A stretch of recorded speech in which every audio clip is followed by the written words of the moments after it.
الحمدللہ رب العالمین والعاقبۃ للمتقین والصلاة والسلام علی سید الانبیاء والمرسلین وعلی آلہ واصحابہ اجمعین اما بعد اعوذ باللہ من الشیطان الرجیم بسم اللہ الرحمن الرحیم انما یأمر مساجد اللہ من آمن باللہ والیوم الآخر وأقام الصلاة وآتى الزکاة ولم یخش الا اللہ صدق اللہ العظیم وصدق رسولہ النبی الکریم ونحن علی ذلک لمن الشاہدین والشاکرین والحمد للہ رب العالمین ان اللہ وملائکتہ یصلون علی النبی یا ایہا الذین آمنوا صلوا علیہ وسلموا تسلیما الصلاۃ والسلام علیک یا سیدی یا رسول اللہ وعلی آلک واصحابک یا سیدی یا حبیب اللہ الصلاۃ والسلام علیک یا سیدی یا نبی اللہ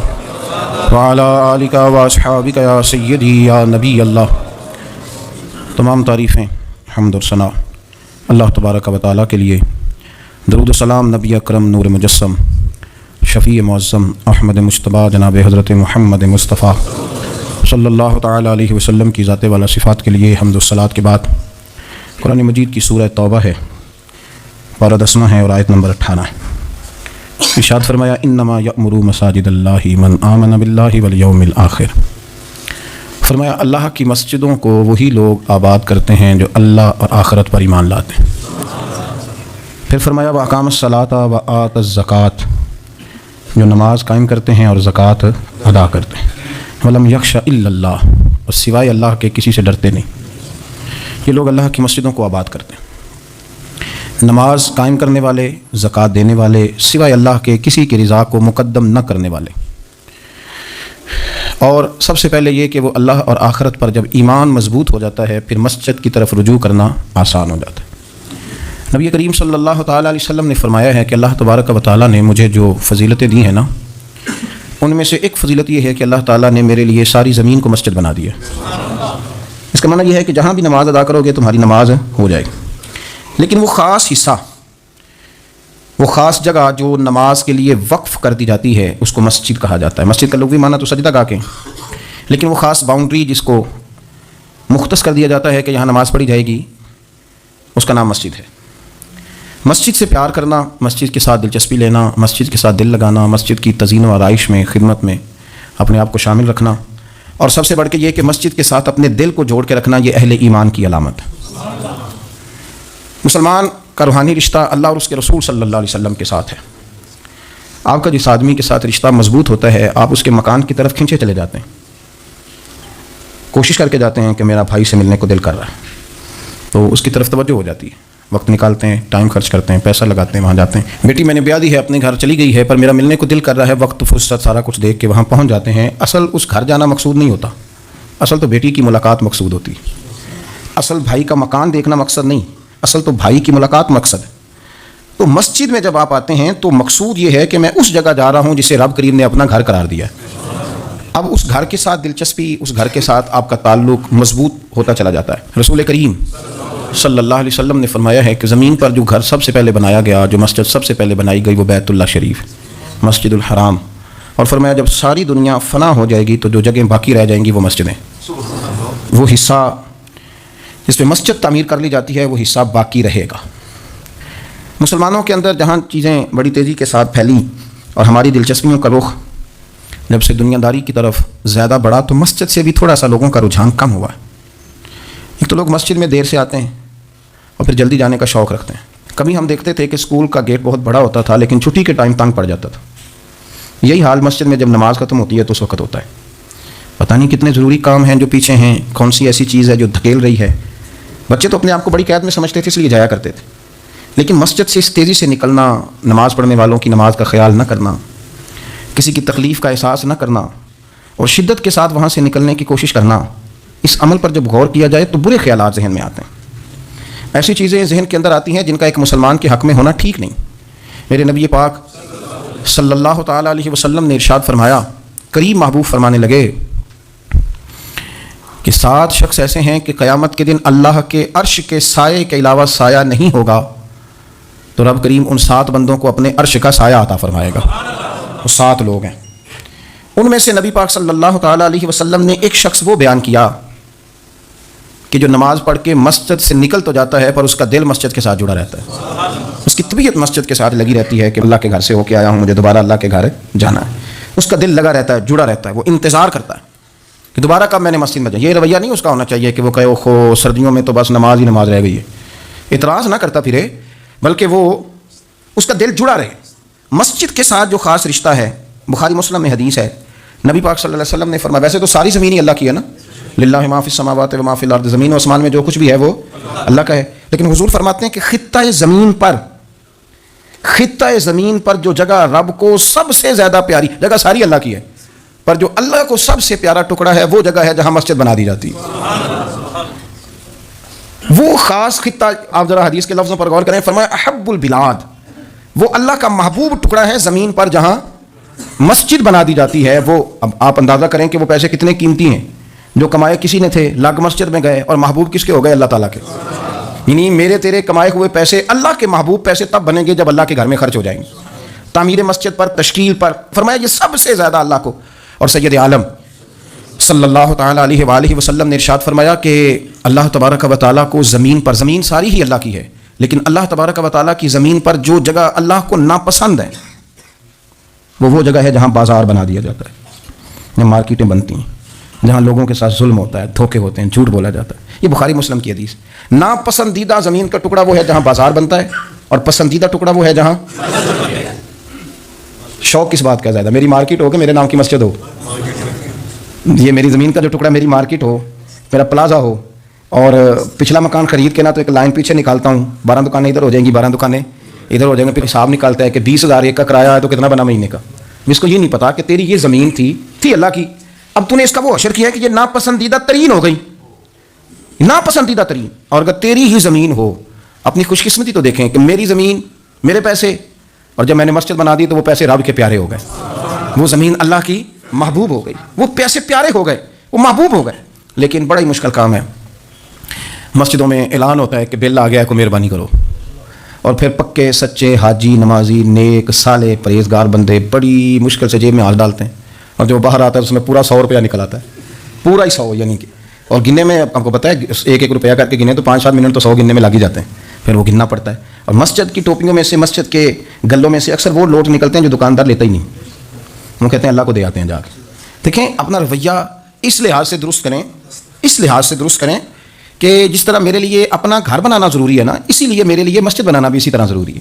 جب حضور جتنا عرصہ تک مکہ شریف میں تشریف فرماتے تو زیادہ وقت مسجد الحرام میں گزارتے تھے, اور جب قریب محبوب صلی اللہ تعالیٰ علیہ وسلم, محبوب دو عالم علیہ السلام مدینہ طیبہ تشریف لے آئے تو حضور نے سب سے پہلے مسجد قباء کی تعمیر فرمائی. کوئی ایک حجرہ نہیں ابھی بنایا, ابھی یہ طے نہیں کیا کہ میں نے مدینے کے کس حصے میں اپنا مکان بنانا ہے, کہاں رکنا ہے. سب سے پہلے مسجد شریف کی تعمیر فرمائی اور بنفس نفیس فرمائی. مسجد مکمل ہو گئی. سرکار کا قیام تھا جناب ابو ایوب انصاری کے گھر میں, تھوڑے سے فاصلے پر نظر پڑی تو ایک کھلا میدان موجود تھا, 2 یتیم بچوں کی زمین تھی. فرمایا یہ زمین مجھے دے دو, اس میں مسجد بناؤں گا. ان 2 یتیم بچوں نے عرض کی یا رسول اللہ صلی اللہ علیہ وسلم آپ رکھ لیں, مسجد بنا لیں. فرمایا یوں نہیں بھائی, پیسے دیں گے. اسلام یہ نہیں کرتا کہ بندے کی حیثیت سے زیادہ اس پر بوجھ ڈال دیا جائے. وہ یتیم بچے ہیں, ابھی ان کے پاس کوئی ایسے ذرائع نہیں ہے مال کمانے کے, تو فرمایا تمہیں پیسے ملیں گے. اور حضرت ابوبکر صدیق رضی اللہ تعالیٰ عنہ اور حضرت عثمان غنی جیسے مالداروں کے ذمہ لگایا گیا کہ انہیں رقم ادا کی جائے. وہ پیسے ان بچوں کو دیے, یہاں مسجد کی تعمیر شروع کی. اب چونکہ مسجد قباء بھی سرکار نے بنائی تھی تو ایسا نہیں فرمایا کہ اس کو چھوڑ دیا جائے, بلکہ صحیح حدیث کے لفظ ہیں کہ نبی کریم علیہ السلام ہر ہفتے یا گھوڑے پر بیٹھتے یا اونٹنی پر بیٹھتے یا پیدل سفر کرتے, اور ہر ہفتے فجر کی نماز پڑھ کے مسجد قباء تشریف لے جاتے. اس مسجد کی آباد کاری میں حضور دلچسپی لیتے, شوق تھا سرکار کو, اس کو آباد کرنے میں دلچسپی لیتے. اور پھر میرے محبوب کریم علیہ السلام نے اس مسجد کے آباد کرنے میں ایک اور فضیلت بیان کی. فرمایا جو بندہ گھر سے وضو کرے اور میری مسجد قباء میں آ کے 2 رکعت نفل پڑھے, اللہ کے رسول کا وعدہ ہے اللہ اسے پورے عمرے کا ثواب عطا فرمائے گا. آپ دیکھ لیں مدینہ شریف میں جس طرح مسجد نبوی شریف ہر وقت کھلی رہتی ہے, مسجد قباء بھی ہر وقت کھلی رہتی ہے, ہر وقت وہ مسجد موجود ہے. دن کو جائیں رات کو جائیں, آپ کو وہاں نماز پڑھنے کے مواقع میسر ہیں. گویا حضور نے بنائی بھی ہے اور میرے نبی نے بسائی بھی ہے, اور وہ پوری طرح بسی ہوئی ہے. وہاں لوگوں کا آنا جانا ہے, وہاں ہر قسم کی خوشبو. یہاں حضور نے مسجد کی بنیاد رکھی, حجرہ کوئی نہیں ابھی بنایا, کسی زوجہ کے لیے رہنے کو کوئی جگہ نہیں بنائی. یہ آپ شوق دیکھیں, مسجد کے ساتھ حضور کی دلچسپی دیکھیں کہ سرور کائنات صلی اللہ تعالیٰ علیہ وسلم نے مسجد نبوی شریف کی بنیاد رکھی. مسجد کے لیے حضور نے خود بنفس نفیس تعمیر میں حصہ لیا. حضور پتھر اٹھا کے لاتے, مسجد کی تعمیر میں کام کرتے. حضرت سیدنا ابو ہریرہ رضی اللہ تعالیٰ عنہ فرماتے ہیں ہم ایک ایک اینٹ اٹھا کے لاتے تھے تو حضرت عمار بن یاسر رضی اللہ تعالیٰ عنہ 2 اینٹیں اٹھاتے تھے. تو جب وہ اینٹیں اٹھا کے لا رہے تھے تو ان کے کپڑوں کو کچھ مٹی لگ گئی. تو جس طرح انسان کسی بچے کو شاباش نہیں دیتا اور کبھی کسی بچے کو مٹی لگ جائے تو اس کے کپڑے نہیں جھاڑتا, سرور کائنات صلی اللہ تعالیٰ علیہ وآلہ وسلم نے جب دیکھا, یہ بخاری کے لفظ ہیں, سید عالم علیہ السلام نے جب دیکھا کہ حضرت عمار بن یاسر کے کپڑوں کو مٹی لگ گئی ہے تو حضور صلی اللہ علیہ وسلم قریب گئے اور صحابہ فرماتے قربان جائیں, حضور نے اپنے دستے مبارک سے ان کے کپڑوں کی مٹی جھاڑنی شروع کر دی. گویا مسجد بنانے والے مزدور کے ساتھ نبی پاک علیہ السلام کی اتنی دلچسپی ہے اگر اس کے کپڑوں کو مٹی لگ جائے تو حضور اپنے ید اللہ والے ہاتھوں سے وہ مٹی صاف فرماتے ہیں. ہمارے ہاں اول تو ہمارا مزاج نہیں مسجد کی طرف توجہ دینے کا. اگر کوئی 2-4 بندے مسجد کی کمیٹی میں کبھی زبردستی الجھ جائیں, ان کو الجھا ہی لیا جائے, تو سب سے پہلا فتویٰ یہ لگتا ہے کہ یہ بندہ خزانچی ہے, مسجد کو کھا گیا. سب سے پہلا فتویٰ اس کو یہ لگتا ہے. اور اکثر آپ ناراض نہ ہوں, یہ باتیں وہ لوگ کرتے ہیں جو ایک دھیلا نہیں دیتے مسجد میں. ان کو بڑی فکر ہوتی ہے دوسروں کے پیسوں کی, جی کہ اس نے پیسے دیے تھے تو یہ کھا گیا. مجھے بھی ایک دفعہ ایک جگہ میں گیا ہوا تھا تو ایک صاحب کہنے لگے جی اس مسجد میں بڑا فنڈ ہے پر فلانا بندہ کھا گیا ہے. تو اس سے بھی تھوڑا سا وہ یہ ہوتا ہے کہ جب آپ کسی کے خلاف بات کرتے ہیں تو سامنے والا آپ کو اپنی ہمدردی دے کے تو 1-2 بات اور کرتا ہے. میں نے اس سے کہا کہ آپ نے کتنے پیسے دیے مسجد میں؟ کہنے لگا جی کچھ میں نے بھی دیے. میں کہا چل پہلے تیرے تے دعا مانا وہ کولو چلیے. کہنے جی نہیں وہ تو میں دے چھڑے. تو میں کہا پھر جنہیں دیتے سنو بھی دے ہی چھڑے کہ تم صاحب لینا ہے کہ اللہ لینا ہے. اتنا زیادہ ٹینشن لینے کی کیا ضرورت ہے آپ کو؟ اس بندے نے بھی مرنا ہے, قبر میں جانا ہے. میں کیا تیرے تے دعائیے نا پیسے جڑے تیرے کھا گیا تو تے وصول کرنا تو باقیوں کے دیکھے جائیں گے. آپ کو یہ توفیق نہیں ہے کہ آپ تھوڑا سا آگے بڑھیں, کام دیکھیں, اخراجات دیکھیں, معاملات دیکھیں کسی بھی مسجد کے. آپ تنقید کر رہے ہیں کمیٹی پہ مفت کی اور اس کا نتیجہ کیا نکلتا ہے؟ مسجدوں میں جھگڑے ہوتے ہیں, فسادات ہوتے ہیں, دنگا ہوتا ہے. اور امام صاحب بیچارے انہوں نے بھی تو پھر کو پارٹی رکھنی ہوتی ہے, جینا تو ہے نا دنیا میں. وہ بھی پھر کبھی کبھی دیکھ لیتے ہیں کہ اب پارٹی پاری کیڑی ہے تو اس کی طرف وہ توجہ کر لیتے ہیں. پھر وہ بھی ایک نیا دنگا شروع ہو جاتا ہے کیونکہ مسجد میں امام اس نے رہنا ہے جس نے بندوں کو راضی رکھنا ہے, اس کی پابندی ہوتی ہے. ایک نے کہہ دیا تو کھول کے نماز پڑھا, سویرے ہی تو مزہ ہوتا ہے نماز پڑھنے کا, تو دوسرا کہتا ہے قاری صاحب آپ تو فارغ ہیں, ہم نے تو ڈیوٹی بھی کرنی. مسجد کی آباد کاری میں آپ حصہ لیں, چیزوں کو ادھیڑنے میں آپ کردار نہیں ادا کریں کیونکہ مسجد اللہ کی رضا کے لیے. اور میرے نبی پاک علیہ السلام نے فرمایا جس نے اللہ کی رضا کے لیے مسجد بنائی اس نے اپنے لیے جنت میں مکان تعمیر کرا لیا ہے. شرط یہ ہے کہ اللہ کی رضا کے لیے پارٹی بازی کے طور پر مسجد نہ بنائے, رضا الہی کے لیے مسجد بنائے. اس نے اپنے لیے جنت میں مکان بنا لیا ہے. مسجد کے ساتھ دلچسپی ہونی چاہیے, مسجد کی صفائی کریں, مسجد کے ساتھ آپ دیکھیں کہ کون سا بلب خراب ہے اس بلب کو آپ چینج کر دیں. آ کے تنقید کر کے چلے جانا کہ فلانا بندہ فلانا کام نہیں کرتا, یہ تو بڑا آسان کام ہے, یہ تو آپ کسی سے بھی کرا لیں. یہ تو لیکچر ساری دنیا دیتی ہے کہ فلانا غلط ہے فلانا غلط ہے. چیزوں کو غلط کہنا, بندوں کو غلط کہنا یہ آسان ہے, لیکن غلط چیزوں کو ٹھیک کر لینا یہ مشکل کام ہے. یہ والا میرے بھائی فریضہ سر انجام دیں. کوشش کریں کہ مسجد کے آپ قریب آئے. حضرت تمیم داری رضی اللہ تعالیٰ عنہ میرے نبی کریم کے صحابی ہیں. انہوں نے نا سب سے پہلے مسجد میں آ کے چراغ جلایا تھا. اتنے راضی ہوئے میرے نبی پاک, اتنے راضی ہوئے, فرمایا تمیم تو نے مسجد میں چراغ نہیں جلایا, تو نے تو اپنی قبر روشن کر لی ہے. اور فرمایا تم نے تو مکمل نور حاصل کر لیا ہے, مکمل. اور خاص حضور نے ڈیوٹی لگائی سیدنا بلال حبشی کی, وہ مسجد کا خیال کرتے, مسجد پہ توجہ دیتے. مسجد نبوی میں کون سی چیز کہاں کس انداز میں کرنی ہے حضرت بلال وہ خدمت سر انجام دیتے. نبی پاک علیہ السلام مسجد کے لیے مختلف اوقات میں مختلف احکام جاری کرتے.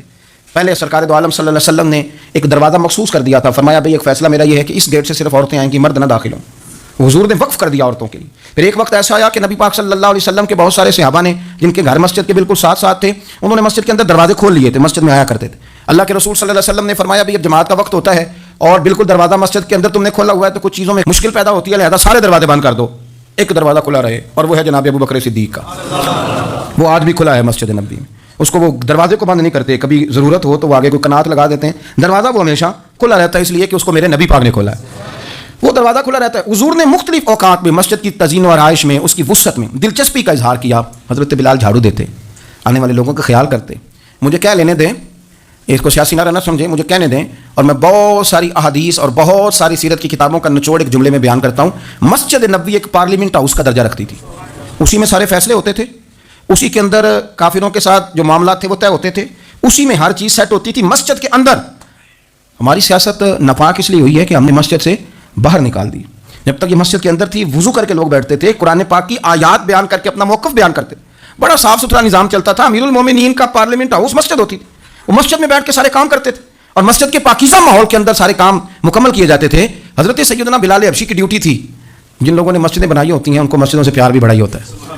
اور میں اکثر آئمہ مساجد کو میں نے دیکھا ہے, امام صاحب نا بیچارے پہلے انہوں نے بندہ تلاش کرنا ہوتا ہے جو ان کی جگہ پہ نماز پڑھائے, پھر انہوں نے کہیں جانے کا وعدہ کرنا ہوتا ہے, پھر وہ 15 فون کرتے ہیں فلانے کے پاس چابیاں وہ لے کے جماعت کرا دینا.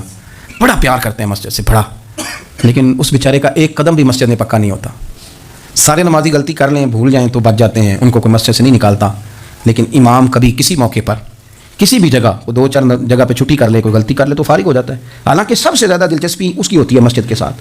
ہم مسجد کی آباد کاری میں جب ذوق پیدا کریں گے, نبی پاک صلی اللہ علیہ وسلم جب سفر پہ جاتے تھے تو سب سے آخر میں مسجد نبوی شریف میں آتے, نماز پڑھتے. جب سفر سے واپس آتے تو سب سے پہلے مسجد میں آتے, نماز ادا کرتے. حضرت بلال حبشی مسجد کی خدمت کرتے تھے. پھر حضور کے وصال کے بعد وہ ملک شام تشریف لے گئے, وہاں انہوں نے وقت گزارا. حضرت عمر فاروق رضی اللہ تعالیٰ عنہ جب ملک شام کے دورے پر تشریف لے گئے اپنے دور خلافت میں, تو کہتے ہیں میں جناب بلال حبشی سے ملنے گیا.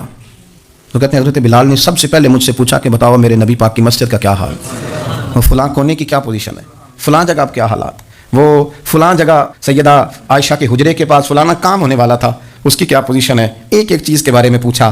کیا خوبصورت فرمان ہے حضرت عبداللہ ابن مسعود کا. آپ فرمایا کرتے اللہ کا کوئی بندہ جب مسجد میں کسی مخصوص جگہ نماز پڑھتا ہے نا, تو جب وہ کچھ دن نہیں آتا تو مسجد اس کا انتظار کرتی, مسجد اسے ڈھونڈتی ہے, مسجد پوچھتی ہے وہ کدھر گیا, قربان جاؤں. فرمایا اگر وہ بندہ انتقال کر جائے, وہ دنیا چھوڑ جائے, تو مسجد کی وہ صف روتی ہے, وہ اسے ڈھونڈتی ہے, وہ اس کو تلاش کرتی ہے, وہ اس کے لیے آنسو بہاتی, اللہ کے حضور التجا کرتی ہے کہ یا اللہ وہ یہاں رہا کرتا تھا, وہ یہاں نماز پڑھتا تھا, وہ یہاں آیا کرتا تھا. مسجد اس کے لیے روتی ہے. اللہ کرے آپ سمجھے میری بات. کسی کو بیٹے رو رہے ہیں, کسی کو بیٹیاں رو رہی ہیں, کسی کو وہ لوگ رو رہے ہیں جن کی ضرورتیں پوری کرتا تھا. اور یہ جو مسجد سے پیار کرنے والا تھا, مسجد کا نمازی, اس کے لیے مسجد کی صف, مسجد کا مصلی آنسو بہاتا ہے. اے مالک وہ کہاں گیا جو یہاں نماز پڑھتا تھا, مجھے بتلاؤ. جس کو مسجد یاد کر کے روئے گی پھر اس کی قبر پہ اللہ کتنی رحمتوں کا نزول فرمائے, پھر اس کے اوپر کس قدر کرم کی برکھا برسے, اسے کس قدر نوازا جائے گا جس کے لیے مسجد روئے گی. مسجد کا یہ اعزاز ہوگا جس کے لیے. ایک صحابی نے عرض کیا تھا کہ یا رسول اللہ صلی اللہ علیہ وسلم میں نابینا ہوں, مجھے نظر نہیں آتا, اجازت ہے گھر میں نماز پڑھ لوں؟ تو میرے کریم علیہ السلام نے فرمایا تیرے کانوں میں اذان کی آواز جاتی ہے؟ حضور جاتی ہے. فرمایا پھر گھر نہ پڑھ, پھر مسجد آ کے پڑھ, پھر تو مسجد میں آیا کر, تو نماز پڑھا کر, تیرے کانوں میں آواز جاتی, لہذا تو مسجد میں آیا کر, یہاں آ کے نماز پڑھا کر. بہت سارے لوگ ہیں عدم دلچسپی. ہاں گھر میں بھی نماز پڑھنی چاہیے. مشکات میں حدیث ہے, نبی پاک علیہ السلام نے فرمایا اپنے گھروں میں مسجد بناؤ, یعنی ایک جگہ مخصوص کرو جہاں صرف نماز پڑھی جائے. فرمایا اپنے گھر میں مسجد بناؤ اور کچھ حصہ نماز کا گھر میں بھی پڑھا کرو, کچھ نوافل, کچھ سنتیں, کچھ حصہ گھر میں بھی نماز کا پڑھا کرو. فرمایا اپنے گھر کو قبرستان نہ بناؤ. اس کا مطلب ہے جس گھر کے اندر نماز نہ پڑھی جائے بالکل, اس گھر میں سارے زندے لوگ بھی رہتے ہوں تو گھر قبرستان ہے. یہ حضور کا فرمان ہے کہ سارے لوگ زندے ہیں, ہنستے ہیں, بستے ہیں, کھیلتے ہیں, اٹھتے ہیں, پر 2 رکعتیں نماز نہیں پڑھی جاتی, وہ قبرستان ہے. حضور نے فرمایا قبرستان ہے. جتنی مرضی ٹائلیں لگی ہوئی ہوں, ہر کمرے میں اے سی ہو, بڑا شاندار باتھ روم ہو, ساری سہولتیں ہوں, اگر گھر والے گھر میں کچھ نماز نہیں پڑھتے, خواتین نہیں پڑھتی, مرد کچھ نفل نہیں پڑھتے, وہ قبرستان ہے. اور جس گھر میں کوئی اٹھ کے سویرے تہجد کا وضو کرتا ہے, وہ مردوں کا گھر نہیں, وہ تو زندوں کا گھر ہے. بچوں کو تکلیف تو ہوتی ہے جب سویرے بوڑھے اٹھ کے تہجد کا وضو کرتے ہیں, کیونکہ ان کے سونے کا ٹائم ہی وہ ہوتا ہے جب بابے اٹھ جاتے ہیں. بابا جی سویرے اٹھ کے وضو کر رہے ہوتے ہیں تو بچہ تنگ ہوتا ہے. دیکھو جی مطلب چونکہ اس نے جو سونا ہی اس وقت ہے جب دنیا کے جاگنے کا وقت ہے, لیکن اس کو پتہ نہیں جب تیرے گھر میں کوئی تہجد کا وضو کرتا ہے تو رب راضی کتنا ہوتا ہے. ہو سکتا ہے تیری بھی بڑی خطائیں اس کی وجہ سے معاف ہو جاتی ہیں. اس کا بوڑھا باپ, اس کا دادا, اس کا نانا سویرے اٹھ کے نماز پڑھنے لگا. ہم کیوں نہیں اس بات کو سمجھتے کہ مسجد کے ساتھ ہماری دلچسپی, اللہ کے گھر کے ساتھ ہمارا تعلق. میرے نبی کریم صلی اللہ تعالیٰ علیہ وسلم نے فرمایا میں نے جنت کے اندر دیکھا کہ کس عمل کا ثواب زیادہ ہے, تو فرمایا میں نے سب سے زیادہ اجر والے جو اعمال دیکھے ان میں ایک عمل یہ ہے کہ جو بندہ مسجد کی صفائی کر کے کچھ کوڑا مسجد سے باہر نکال دے گا, رب کریم اسے جنت میں بڑا درجہ عطا فرما دے گا. لیکن یہ تو کام کرے گا کوئی غریب آدمی, ناراض نہ ہونا. مسجد میں جھاڑو دے گا کوئی. میں نے اپنے لاہور والے سارے پیر بھائیوں کو بلایا تھا, کچھ دن ہوئے, میں نے ان کو نصیحت کی تھی کہ آپ اپنے علاقے کی مسجد کی صفائی کیا کریں, اور ساتھ میں نے انہیں کہا تھا کہ یہ میرا اپنے حکم سمجھنا ہے, مسجد کے انتظامی معاملات میں مداخلت نہیں کرنی. اپنی مسجد محلے کی میں جائیں اور جا کے جھاڑو دیں. بابا فرید صاحب رحمۃ اللہ علیہ فرمایا کرتے تھے جو چاہتا ہے اس کے دل کو سکون ملے تو وہ اللہ کے گھر میں جھاڑو دیا کرے. اور خود اپنے آپ سے کہا کرتے تھے اٹھ فریدا ستیا, جھاڑو دے مسجد, تم ستیں رب جاگدا تیری ڈاڈے نال پرید. مسجد کی صفائی کر. لیکن یہ بھی غریبوں کے حصے میں آیا. امیر بندہ تو 50,000 روپیہ دیتا ہے مسجد میں, کہتا ہے واکر خرید لو. پھر اس کے بعد قاری صاحب سے آ کے کہتا ہے کہ تم واکر لے کے دیتا سی, صفائی کیوں نہیں کراندے؟ تو اگر کوئی غریب آدمی ذرا ڈرتے لقمہ دیتا ہے تگڑے بندے کو, ڈرتے وہ اسے کیا ہی دے نا کبھی کہ قاری صاحب کو صفائی نہیں کرائی دی. تو پھر امیروں کے پاس ایک اور بھی جملہ ہے, وہ کہتے ہیں انہیں کہا آپ کرنی بالا کو نہیں کرانی, تو میں کہ تسی اپنے بالا کو کرا لو, لاؤ بالا نال. وہ نہیں کرتے صفائی. اگر آپ کے بچے آپ کے کہنے پہ صفائی نہیں مسجد کی کرتے تو قاری صاحب کے کہنے میں کب صفائی کریں گے؟ قاری صاحب کے پاس بھی بچوں کی اماں آ جاتی ہے, وہ آ کے کہتے ہیں مولوی تو 8,000 کا ہے اور میرا بچہ 1.5 کروڑ کا ہے, میرے سے پیسے لے کے صفائی والا بندہ رکھ لے, میرا بچے نے اسکول جانا ہوتا ہے, سبق سنانے آتا ہے کہ صفائیاں کرنے آتا ہے. کہاں ہیں وہ لوگ گئے جو توجہ کے ساتھ مسجد سے پیار کرتے تھے, جن کا ذوق ہوتا تھا, جن کو شوق تھا کہ وہ مسجد کے ساتھ اپنی دلچسپیوں کو برقرار رکھیں گے اور دور سے چل کے مسجد کے قریب آئیں گے؟ طبیعت ہی نہیں. دل ہی نہیں. وہ بندہ جس نے 50,000 روپیہ دیا وہ جھاڑو کو ہاتھ لگائے توبہ توبہ توبہ توبہ, وہ کوئی کام کر لے, ہو ہی نہیں سکتا, سوال ہی نہیں پیدا ہوتا. وہ تو آ کے کہے گا جاتی دفعہ, کہا جائے گا کہ وہ ذرا فلانی جگہ کو بھی صاف کرا دے, وہاں بڑا برا حال تھا. تو بھئی یہ تو اللہ کا گھر ہے, تو جس طرح اللہ سب کا رب ہے اسی طرح مسجد بھی سب کی سمجھی ہے کہ نہیں. تو وہ تھوڑی سی نیکی آپ کر لیں, وہ جھاڑو پڑا ہے کام کریں اپنے علاقے کی مسجد کی خوبصورتی میں, تزئین و آرائش میں, اور کوشش کریں تھوڑا چل کے وقت پہ مسجد میں جائیں, ذوق بنائیں. ایک قبیلہ تھا مسجد نبوی شریف سے تھوڑا دور رہتے تھے وہ لوگ, تو نبی کریم صلی اللہ تعالیٰ علیہ وسلم کی مسجد کے دائیں بائیں نا کچھ مکانات خالی ہوئے, تو مالکوں نے یہ کہا کہ ہم یہ مکانات بیچیں گے. ان کو دور سے آنا پڑتا تھا, تو انہوں نے ارادہ کیا کہ یہ قریب کے جو مکانات ہیں یہ ہم خرید لیتے ہیں. نبی کریم صلی اللہ تعالیٰ علیہ وسلم کو خبر ملی کہ بنو سلیم قبیلے کے وہ لوگ یہ مکان خرید رہے ہیں تاکہ ہمیں مسجد کا قرب نصیب ہو جائے. دور سے چل کے آنا پڑتا ہے, وہ قریب آ جائیں گے تو ذرا مسجد میں حاضری ہماری آسان ہو جائے گی. حضور نے انہیں بلا لیا, فرمایا تم مکان خریدو تمہاری مرضی, نہ خریدو تمہاری مرضی, پر ایک بات سن لو, تم جتنے قدم چل کے آتے ہو نا رب کے فرشتے تمہارے قدم لکھ لیتے ہیں, تمہارے قدم لکھے جاتے ہیں. تمہارے قدم 2 دفعہ حضور نے فرمایا, حدیث میں موجود ہے, 2 دفعہ تمہارے قدم لکھے جاتے ہیں. وہ لوگ بڑے مشتاق تھے اللہ کے بارگاہ سے, اجر کے آنکھیں گول, حضور فرشتے ہمارے قدم لکھتے ہیں, رب کو دکھاتے ہیں کہ اتنے قدم چل, ہاں ہاں تمہارے قدم لکھے جاتے ہیں. کہا یا رسول اللہ ہم نے نہیں قریب آنا, ہم دور ہی ٹھیک ہیں, ہم چاہتے ہیں ہمارے زیادہ قدم لکھے جائیں, زیادہ قدم, ہم دور سے چل کے آیا کریں گے. شعر یاد آ گیا ہے کسی درویش کا, اس نے کہا تھا کہ گو سنا تھا آستانہ یار دور ہے, پر ہم نے بھی ٹھان لی تھی کہ جانا ضرور ہے. رسول کریم صلی اللہ تعالیٰ علیہ وسلم کے غلاموں نے مسجدیں بنائیں, مسجدوں کے ساتھ دلچسپی کا رویہ رکھا, مسجد کے ساتھ ان کی وابستگی بڑی مضبوط رہی. میں نا مسجد نبوی شریف میں بیٹھا تھا, تو بہت زیادہ شہرت بھی کئی دفعہ بہت سارے مسائل کو بھی جنم دیتی ہے. تو کچھ ایسی جگہیں ہوتی ہیں جہاں آپ کو خود ادب کے ساتھ جانا چاہیے, وہاں زیادہ جھمگٹے, لوگوں کا آنا جانا, ہاتھ چمانا ویسے ہی تھوڑا ادب کے خلاف لگتا ہے. تو کوشش ہوتی ہے کہ ذرا وہاں کوشش کی جائے کہ ذرا چپکے سے کوئی کام ہو جائے, لیکن پیار کرنے والے تو پھر مل ہی جاتے ہیں نا ہر جگہ. مسجد نبوی شریف کی صفائی کرنے والے لوگ میرے پاس آ کے بیٹھ کے کہنے لگے آپ سے فوٹو کھنچا لیں. تو مجھے ایک شعر یاد آ گیا کسی درویش کا, اس نے کہا تھا طیبہ کے سارے خادم پہچانتے ہیں مجھ کو تو خبر نہیں تھی میں اس قدر بڑا ہوں. میں نے کہا جی کھنچوا لیں. ان میں ایک شخص بولا, کہنے لگا پیر صاحب آپ سے ایک بات کرنی ہے. میں نے کہا کریں. کہنے لگا میرا نا تنخواہ بڑی تھوڑی ہے, بلدیہ کا ملازم ہوں, تھوڑی سی تنخواہ ملتی ہے, تو میرا ارادہ تھا چھوڑ جاؤں. روز پروگرام کرتا تھا کہ پاکستان جا کے کوئی کام کر لوں گا. پھر میں نے آپ کی ایک تقریر سنی, میں نے کہا وہ کون سی؟ کہنے لگے آپ نے بتایا ہے کہ بخاری میں حدیث ہے ایک بی بی مسجد کی صفائی کرتی تھی, بیمار ہو گئی تو حضور تیمارداری کرنے جاتے تھے, اور جب اس کا رات کو انتقال ہوا صحابہ نے حضور کو تکلیف دینا بہتر نہ سمجھا, دفن کر دیا. تو نبی کریم نے سویرے فرمایا مجھے بتاؤ اس کی قبر کہاں ہے. حضور نبی پاک خود رسول کریم ساری امت گنبد خضرا پہ, اور نبی پاک اس قبر پہ چلے گئے جو مسجد میں جھاڑو دیتی تھی, اس کی قبر پہ کھڑے ہو گئے اور فرمایا صفے بناؤ بھائی میں دوبارہ جنازہ پڑھوں گا. حضور نے جنازہ دوبارہ پڑھا, وارث نے جنازہ نہ پڑھا ہو تو دوبارہ پڑھانا جائز ہے, حضور تو وارث ہے نا ساری امت کے. دوبارہ جنازہ پڑھا. کہنے لگے وہ میں نے آپ کی زبان سے کہیں وہ روایت سن لی تھی, تو 3 بجے ہوئے تھے رات کے پاکستان میں, سارے سو رہے تھے, پر میں نے گھر فون کیا, میں نے کبھی تنخواہ جنی جی نیچی گزارا کرنا دے, میں تو بڑے کام لگا ہوں سرکار کی بارگاہ میں, یہاں مسجد کی صفائی کرتا ہوں, میری تو بڑی شان بنے گی اگر رسول کریم اس بی بی کی قبر پہ تشریف لا کے مہربانی کرتے ہیں, تو مجھے امید ہے میرے اوپر بھی رحم فرمائیں گے. تو تنخواہ تھوڑی صحیح پر نصیب تو بڑا اونچا ہے نا.